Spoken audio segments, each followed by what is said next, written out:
This is a video tutorial on how to make homemade elderberry syrup. For this medicine, you'll need dried elderberries, water, ginger, orange peel, ideally dried or grated fresh, and honey.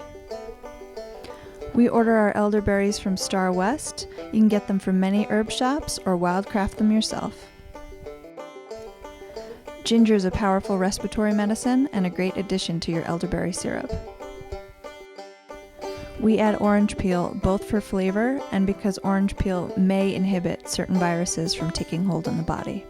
This is a simple and effective medicine you can make at home to help boost immunity and fight illness. First, add your water, then bring the ginger to a rolling boil. Once your ginger's boiling, turn down the heat to a simmer, add your elderberries, stir, and add your orange peel. Let your medicine simmer until it's reduced by half, usually about 45 minutes. Next, strain your medicine, and be sure to press the berries against the strainer to be sure you get all of the medicine out. Let your medicine cool to just above room temperature.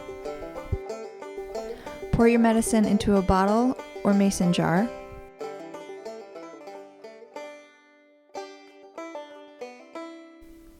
Next, add your honey and stir. I don't love my elderberry syrups as sweet as most people, so if this recipe isn't sweet enough, feel free to add more honey. This elderberry syrup will stay good in the fridge for 2 to 3 weeks. Take 1 tablespoon daily as preventative medicine, and if you're feeling unwell, take up to 3 tablespoons a day. Enjoy your homemade medicine! For more videos and plant teachings, visit Wild Medicine School at the link below.